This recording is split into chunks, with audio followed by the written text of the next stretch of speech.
What if you were afraid of nothing? Nothing. Man, beast, financial, bankruptcy, nothing.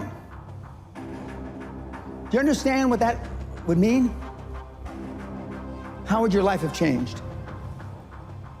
Once you become fearless, life becomes limitless. I'm not afraid of anything. I should be dead by now. I've been run over by a charging buffalo. Got up, chased it down, killed it. Killed a Kodiak bear with a knife. You can't kill me. I believe that with all my heart. You can't kill me. And of course, the people that I've talked about, Andrew Carnegie, Henry Ford, Rockefeller, Steve Jobs, they're all tough. Snowflakes melt under pressure.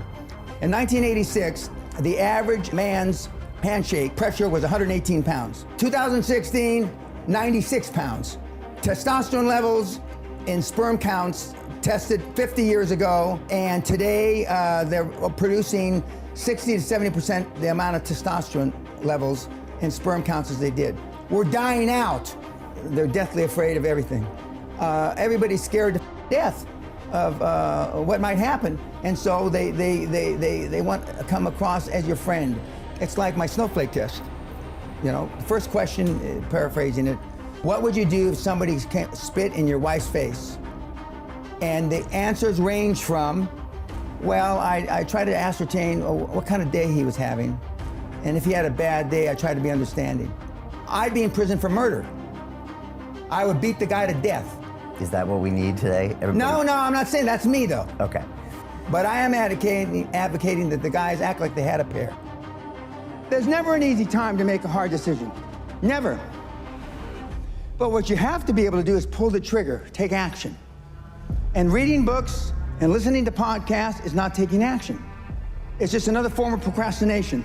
The main differentiation between the high-performance people is they believe in the extraordinary. Remember yesterday I said you're never going to exceed your highest and wildest expectation.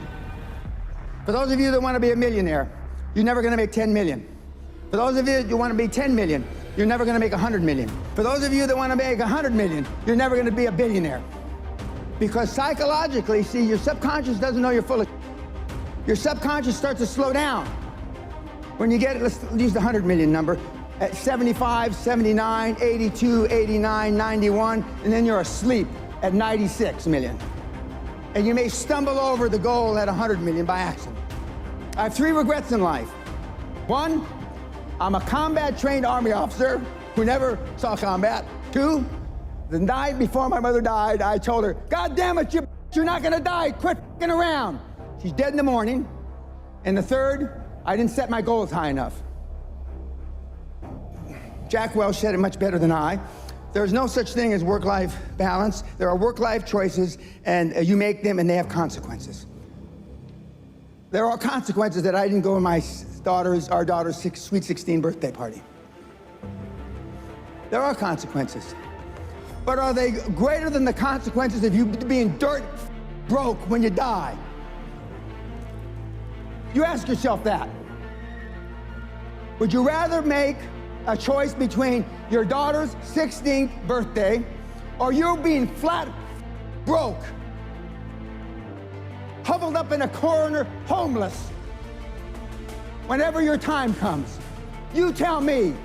But conventional wisdom, political correctness, has it all backwards. You're a bad person because you missed her birthday, right? You're a bad person because you celebrated Christmas in January, right? Horse. And the pundits that give you this horse are poor themselves. Next, you've got to get by your friends. Show me your friends and I'll show you your future, right? You're hanging out the pub, belching and farting.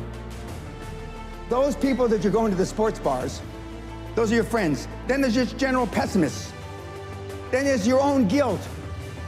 Do I deserve to be wealthy beyond measure? Then there's fear, false expectations appearing real. And then there's this plain society that wants to hold you down. Strange times are these in which we live when the old and the young are taught falsehoods in school. And the person that does tell the truth is called a lunatic and a fool. But John Lennon said it a little differently. Being honest may not get you many friends, but it will always get you the right ones. And what I want you to do from this point forward, no matter if you hated what I said or the way I said it, is choose carefully the people that you associate with. Warren, back when he used to send out tweets, Buffett that is, you will continue to suffer if you have an emotional reaction to everything that is said to you. True power is sitting back and observing things with logic, and power is restraint. True power is restraint. If words control you, that means everyone else can control you. Breathe, let things pass. In my day, they used to say, sticks and stones can break your bones, but words can never hurt you. Now it's just the opposite. There are major universities in this country, on this planet, that have safe rooms, that have safe buildings, that if life becomes too stressful, you go to that building. If your adult child needs a safe space to avoid offensive words, you failed as a parent. Most of us care what other people say, and most people care what other people think. And if you can just reduce that emotional baggage just a little, you have no idea how much freer you're going to be and how much more you're going to accomplish in your life. Most people just have poor habits. And, I've had these same habits for about 50 years now.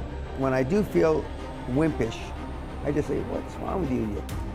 Come on. And I just go out and do it. And I know that if I hadn't built up these habits 20, 30 years ago, at age 70, I certainly wouldn't be doing this. I mean, good habits are hard to come by. But what's even harder to come by are people that have good habits that you can be around. Machiavelli said, a ruler is judged by who he surrounds himself with. If I were to decide what kind of person you were by the people that you are closest to, what would I think of you? How would I judge you? So people don't spend enough time selecting that peer group, even if they have the good habits. You're saying that's not enough. Yeah, because they go to default. Okay. What are some of your other good habits, high performance? I never give tacit approval, but I go out of my way to make sure that if I hear bull, I tell them it's bull. Keeps you with the right people. It gets your message out loud and clear. Correct. All right, no tacit approval, good. Give me a couple more. Sam Walton's sundown rule. That means that before he left the office every day, everything on his desk, every message that came in, he answered. So I clear my desk every day. All right, so over-communicate, and other people should too. The thing that most of you lack in is time management. The reporting system I use is the reporting system I use as a young officer with NATO. And it's basically, what are you going to do? What are your goals for the day? What did you accomplish yesterday? And challenges. And then the following week, you didn't, when you say what you accomplished, if what you accomplished doesn't relate back to the goals you had set for the week, then there's a disconnect. Well, if you said you were going to do this on Monday, and then on the next week you didn't do it, didn't you do it on Monday, you didn't do it the whole week. And challenges come up, speed bumps, I call speed bumps. You broke your leg, you did this, you did that, now to me, those aren't speed bumps, When I showed up for my meeting with Klaus Kleinfeld in a wheelchair with a drip, I was almost dead 3 days before. I mean, that's commitment. Kids are not programmed for success, but once in a while there are kids that are programmed. That's little Tiger Woods when he's 3 years old, on television, showing him how to hit a golf ball. The Williams sisters were programmed for success since they were little. I was programmed by accident. What have you done to program your children for success? My dad only had one goal for me growing up, to keep me alive till I reached the age of reason. So my mother spent her whole life trying to make me what she wasn't. Can you say the same for you, your parents, your children? No. So I'm not here by accident. And yet I still push the envelope.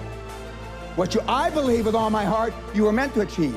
I believe, and this is the only religious thing I'm going to say, is I believe whoever the put us here, however the we got here, we were put here to be all we can be, not a fraction thereof.